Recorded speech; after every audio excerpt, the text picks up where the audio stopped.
Buenos días, amigos, desde Madrid, al lado del Palacio de la Moncloa. El palacio en el que moran la gente más ignorante que se ha dedicado a la política en la historia de España. Hoy vamos a hablar de dinero. Vamos a hablar de riqueza, de transferencias de riqueza, de la deuda, de lo que ha pasado en el mundo en los últimos 200 años y de por qué la gente cree que el capitalismo no morirá jamás. Desde luego completamente equivocado. Pero el tema es muy importante sencillamente porque de 46 millones de españoles, muy poquitos conocen y entienden lo que es el dinero.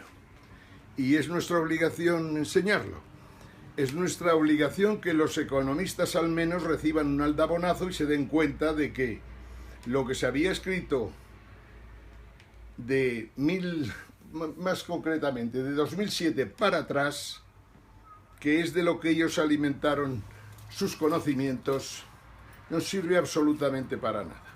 O al menos hay que echar manos de unos clásicos concretos para sacar algo positivo de lo que se escribió antes de 2007-2008, que es cuando se produce el temblor de Lehman Brothers, que todo el mundo considera una catástrofe. Y fijaros que os digo, el temblor de Lehman Brothers. Ese temblor anticipa un cataclismo espectacular y es lo que en realidad nos preocupa. Porque en España, insisto, el gobierno no entiende lo que es el dinero, lo que es el euro, lo que es el dólar, por qué el dólar es importante. El gobierno nos está endeudando a lo loco, no sabe qué consecuencias tiene todo esto, estamos mal dirigidos, el resto de partidos políticos tampoco tocan los temas serios nunca. No nos queda más remedio que tratar de que podáis conocerlo a fondo.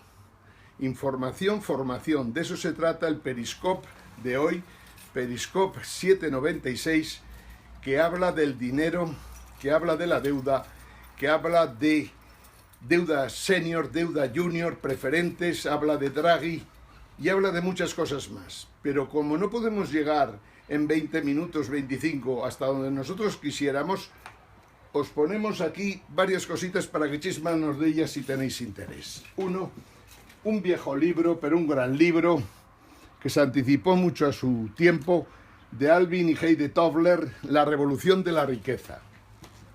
El otro libro más moderno es uno de los líderes de Occupy Wall Street, es decir, David Graeber, En deuda. Un libro sencillamente genial. Un libro que ha creado por lo menos preocupación en bastante gente, porque hay un desconocimiento sobre lo que es el dinero que asombra. En el libro lo podéis comprobar con mucha claridad. Hay otro libro del que hoy vamos a hablar, de uno de sus capítulos, del capítulo 25, que es Poscapitalismo y crisis total del régimen español, escrito por Ángel y Alejandra Jimeno. El capítulo 25 de este libro, que se divide en 3 partes, habla precisamente de ¿hay que salvar a los bancos o hay que acabar con los bancos?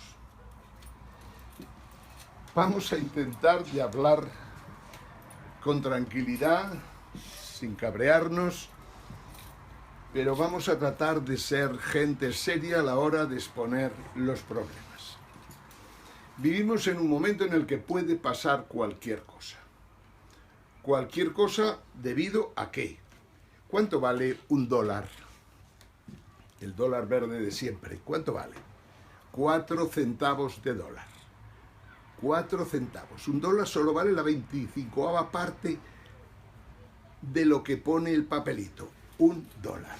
Un dólar, un papel verde emitido por la Reserva Federal, no es más que un papel que nadie lo soporta. Como mucho podríamos decir que es una especie de letra de cambio que obliga al gobierno americano a pagar ese dólar.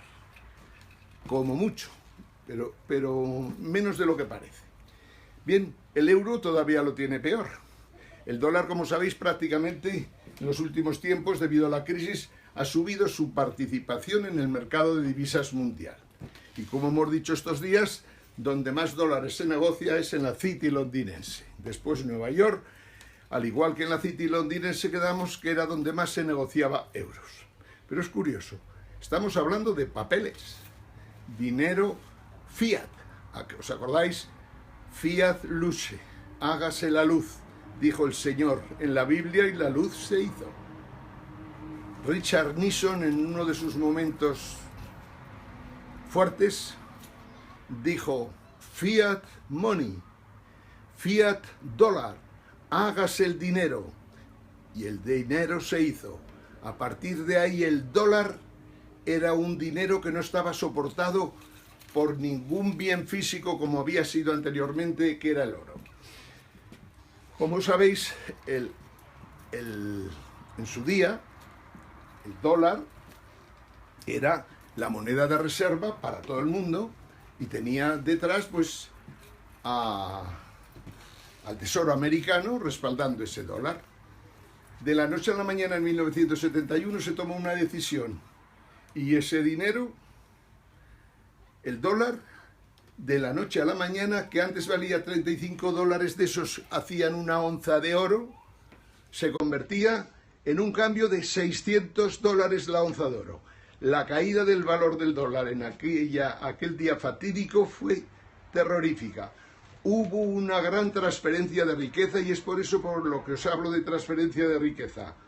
Aquel día que se cambió una moneda de reserva internacional, aquel día las transferencias de riqueza fueron hacia Estados Unidos y Reino Unido, que eran los únicos que en aquellos momentos tenían grandes reservas de oro. El que tenía oro se enriqueció, el que no lo tenía se quedó con 2 palmos de narices. Fue un momento y una decisión importante. Este cuadrito que tenéis aquí lo hemos utilizado algún día más y habla de las grandes transferencias de riqueza que se pueden producir en el mundo en cualquier momento. Veamos que las grandes transferencias no solo se producen cuando se cambian, cuando de la noche a la mañana una divisa se devalúa o una divisa se revalúa. Hay muchas más posibilidades. El jueves hay reunión del Banco Central Europeo. Draghi, que para muchos es un tío maravilloso, solo hay que leer el Vocento, el ABC, El Mundo y San Pedro Bendito, para mí es un personaje terrible.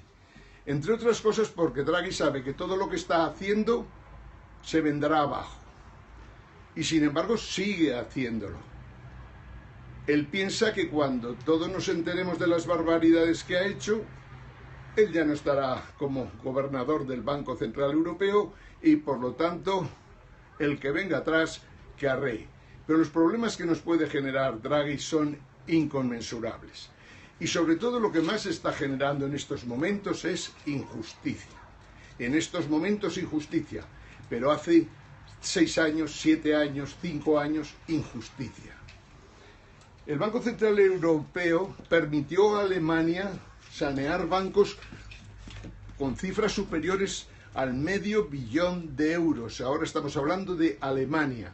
Saneó bancos por valor de $500 millón de euros y nadie se enteró en Europa prácticamente. Draghi ayudó a Francia en un momento determinado a que sus grandes empresas que estaban fatales, allá por el 2011-2012, lo recordaréis, como recordaréis supongo al caballero Zapatero, que de la noche a la mañana tomó decisiones que cambiaron el curso de la historia en España. Pues bien, a la chita callando, el Banco Central Europeo ayudó a las grandes empresas francesas y les facilitó prácticamente $1 billón de euros para que pudieran salir de la problemática que tenían. Mucho antes de esto, no estaba Draghi todavía, nosotros pagamos un tributo a Alemania. O sea, se reunifican las dos Alemanias y nosotros y muchos países del sur pagaron a Alemania un tributo al que no tenía ningún derecho.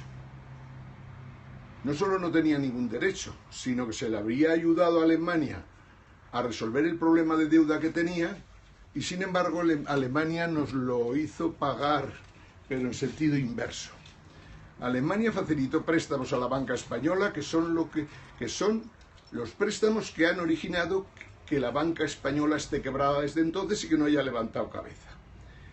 Alemania prestó dinero en el fondo indirectamente a nuestro gobierno, permitió endeudarse a nuestro gobierno y nos ha puesto un collar al cuello, un collar al cuello del gobierno.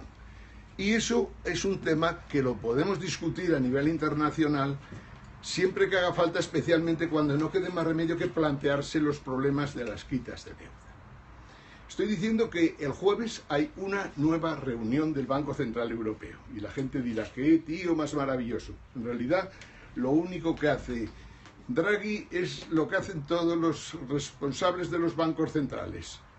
Más dinero, más dinero, más dinero, quantitative easing a lo bestia, que no sirve absolutamente para nada y que provoca una gran desigualdad en el mundo, en toda Europa y por descontado en los mercados, porque no todo el mundo tiene la posibilidad de acceder a lo que ofrece Draghi.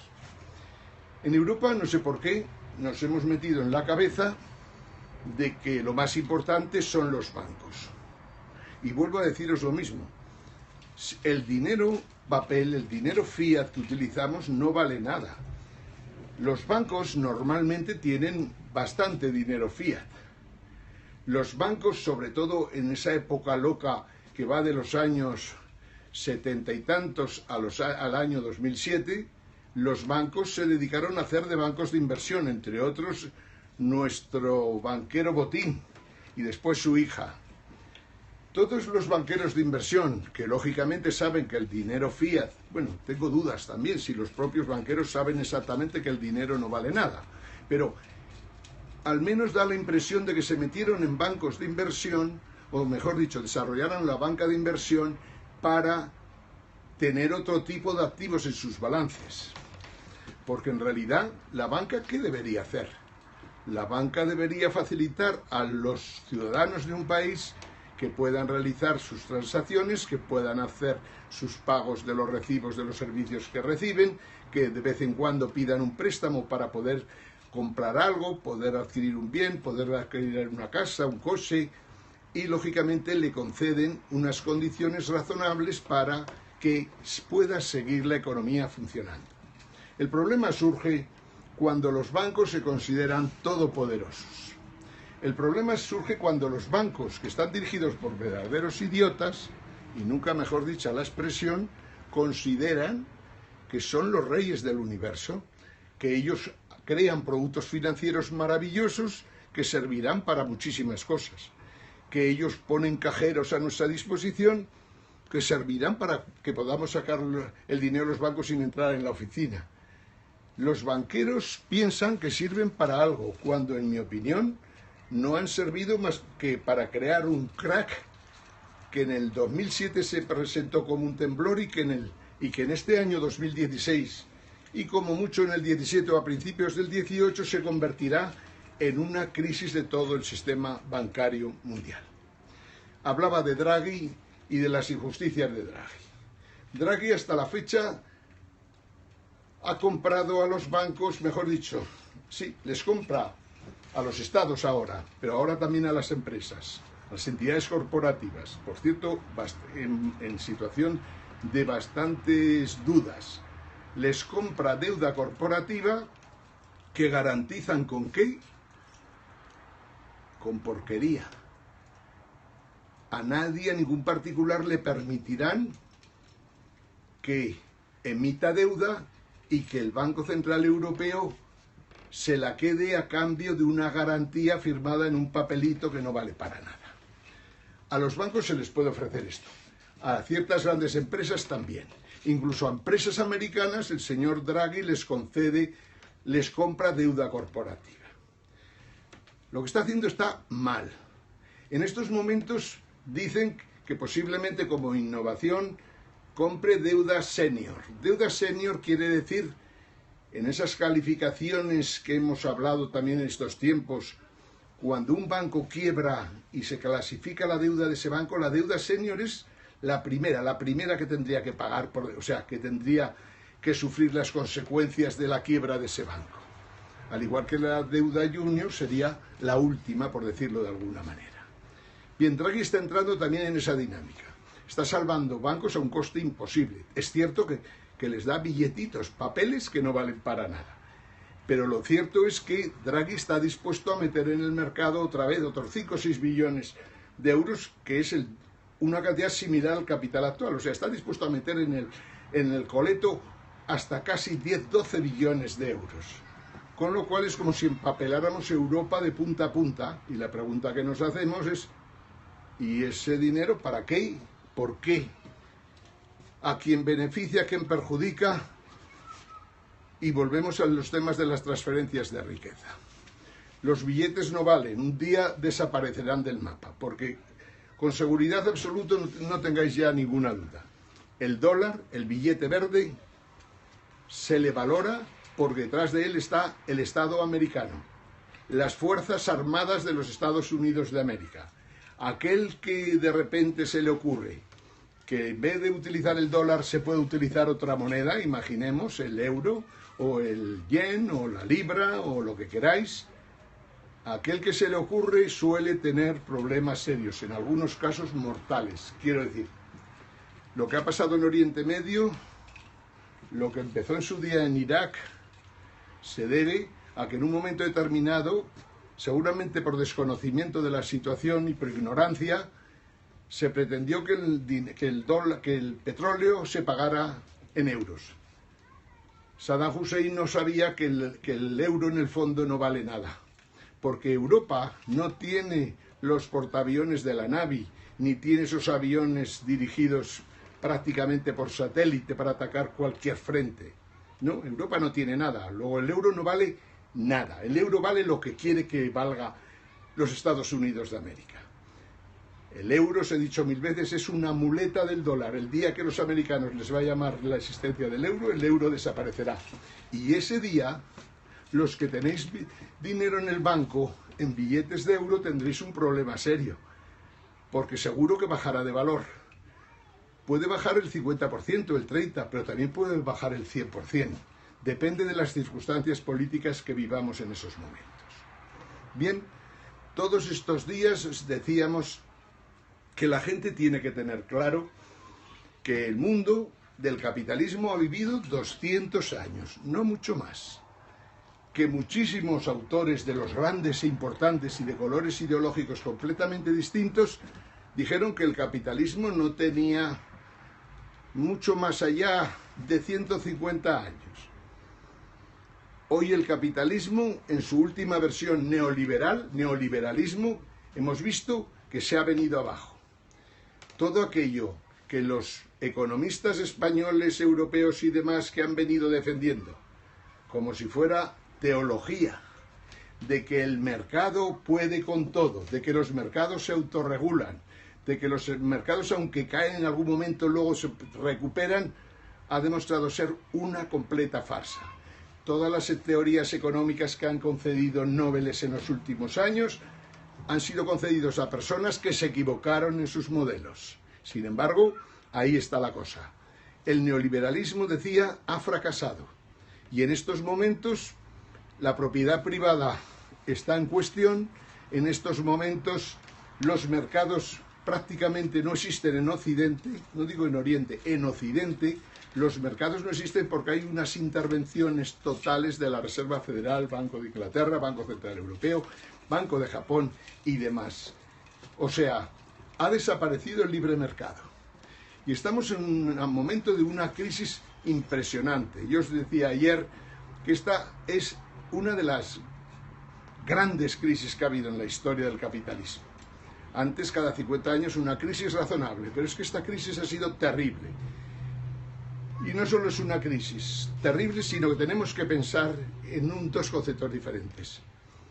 ¿Salimos de una crisis del capitalismo o salimos del capitalismo en crisis? En mi opinión, no nos queda más remedio que salir del capitalismo en crisis, respetando toda la abundancia y fortaleza de una doctrina que nos ha influido durante cientos de años. Pero lo que está claro es que el neoliberalismo ha generado los mecanismos y los gremlins que pueden acabar con esta fase del capitalismo. Yo no me atrevo a decir que el capitalismo desaparezca, porque a lo largo de la historia ha mutado muchas veces, pero sí que me atrevo a hablar de poscapitalismo. Poscapitalismo entendido como algo diferente, que lo ha provocado el neoliberalismo al desarrollar tecnologías, al desarrollar los procesos informáticos, los procesos de datos a nivel impresionante. Se han generado unas tecnologías tan maravillosas, por decirlo de alguna manera, que a la vez se han cargado el neoliberalismo y dan paso a un mundo futuro distinto. He dicho, ¿qué hacemos con los bancos al principio? Yo personalmente creo que a todos los bancos que abusan de sus deudores, en mi opinión, hay que darles caña. Quiere decir, tendríamos que procesar, si no a todos los banqueros, y estoy hablando de los banqueros de Estados Unidos, de Blackfein y compañía, de Diamond, del presidente del Joyce en Inglaterra, del Barclays, del de la Société Générale, especialmente del Deutsche Bank, pero no del que está ahora, sino de todos los que ha habido en los últimos 30 años, habría que procesarlos, condenarlos y a galeras. Y si no a galeras, a una buena prisión, pero no con televisión y demás. En mi opinión, los banqueros han cometido el grave error de considerarse los dueños del mundo. Alguien me podrá decir, hombre, los gobiernos los han consentido y los ministros de Hacienda parece que no se enteraban de nada. Cuando estos caballeros estaban generando derivados y derivados, CDS apocalípticos, los gobiernos no se enteraban de nada. Los ministros de Hacienda como de Guindos, o mejor dicho, ministro de Economía como de Guindos, trabajaban precisamente en Lehman Brothers. Lehman Brothers cae en 2008. Y el amigo de Guindos era uno de sus directivos, colaboró en la caída de Lehman Brothers. España es como es. Y lo nombró ministro de Economía del Gobierno de España. Al igual que ahora se pretende, y creo que se evitará, nombrar al señor Soria director ejecutivo del Banco Mundial. No para orgullo de los españoles, sino para que los españoles sepamos que hay un presidente dictatorial que se comporta muchísimo peor que Franco, porque ejerce los tres poderes, las tres funciones, ejecutiva, legislativa y judicial, las ejerce como si fueran propias, y encima da la impresión de que no se entera de nada. O sea, un dictador que nombra a quien le da la gana, como lo hacía Calígula cuando nombraba cónsul a su caballo. Rajoy, acordaros, Soria, Rajoy de Guindos, Rajoy el exministro de Educación. Cuando un tío se comporta como Calígula, los españoles por dignidad tenemos que plantearnos seriamente en echarlo de la política para siempre, y a su partido, que desgraciadamente está corrupto en todos y cada uno de los lugares con algunas excepciones, hay que ilegalizarlo también. Bueno, nos piden que terminemos y solo quisiera recordar cositas. Las grandes transferencias de riqueza, no lo olvidéis nunca. La cantidad de bienes en el mundo es limitada, la del dinero no. Luego, el que tiene dinero y no tiene bienes concretos, corre peligro. Hay un cataclismo en potencia, es prácticamente imposible evitarlo. Por más vueltas que le damos a ver cómo resolvemos los problemas de los derivados CDS de los que tanto hemos hablado, no conseguimos encontrar la solución definitiva, salvo que hubiera algo parecido al jubileo que se practicaba en Israel hace 5.000 años, y era que todo tipo de deudas, todo tipo de CDS, en un momento determinado, cada 50 años, se perdonaba. Fijaros lo que estoy diciendo, un jubileo universal en que todas las deudas se perdonaran, todas, las de los particulares, las de las empresas, las de los gobiernos y las de los continentes. Todas las deudas se perdonaran y a empezar de nuevo. Así funcionaban hace 5.000 años y no iban las cosas mal, iban muchísimo mejor que ahora. Para terminar, solo una cosita. Todos estos grandes cambios no son fáciles. Y sin embargo, precisamente porque no son fáciles, considero que no es factible el buscar una solución de que poco a poco se vaya resolviendo. hoy día hay una calma chicha en los mercados que presagia una tormenta espectacular. La gran tormenta, la tormenta perfecta. Y con esto seguiremos mañana, amigos. Desde Madrid, al lado del Palacio de la Moncloa, Ángel Jimeno. Saludos a todos. Estaba... ¿Te ha gustado el tema hoy o no?